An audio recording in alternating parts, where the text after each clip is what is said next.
Pour moi, la peinture, c'est aussi l'histoire de remettre une sorte d'équilibre.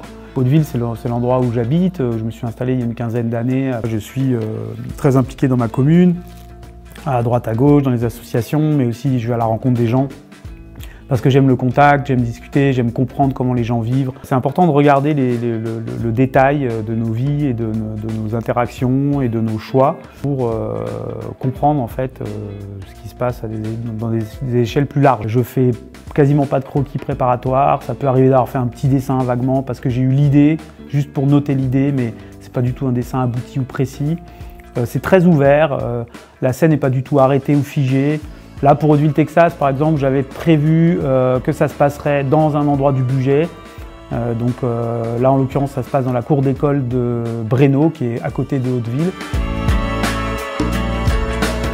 Qui sont ces gens? Ce sont un peu les acteurs du territoire, les élus, les employés municipaux, moi j'y suis aussi. Cette pièce, Hauteville, Texas, c'est une scène où il y a un pick-up Toyota au premier plan, avec des employés municipaux, dont un qui tient un fusil à canon scié dans la main. Ils ont des têtes d'ampoules électriques, d'espèces de chouettes bizarres, ou pas vraiment de tête, ou des espèces de têtes rouges comme ça. Il y a plein de niveaux de lecture, et c'est aussi la manière dont j'ai construit l'image.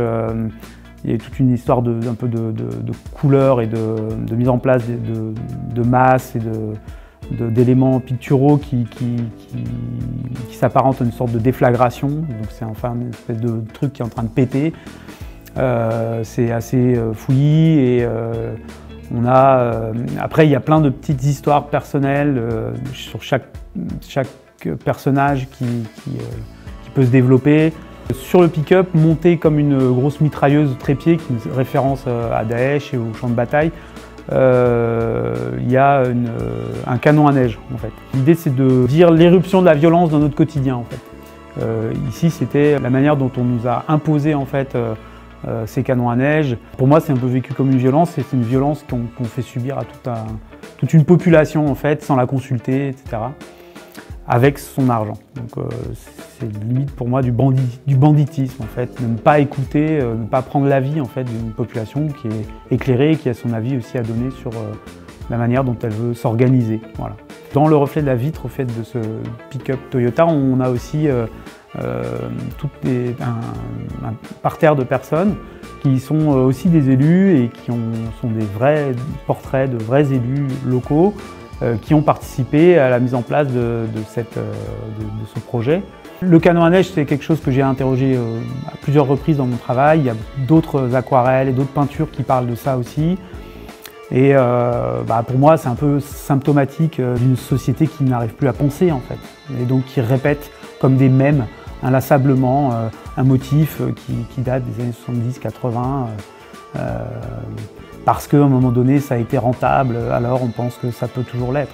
Il est hyper important qu'on réinterroge notre manière d'être touriste, et même y compris le sens que ça peut avoir dans nos sociétés, voire même est-ce que ça a encore du sens que cela existe aujourd'hui. Ça, j'en suis pas certain en réalité. C'est assez récent le tourisme et ça a été complètement construit aussi, donc ça peut aussi être interrogé et déconstruit et on peut essayer d'inventer la suite.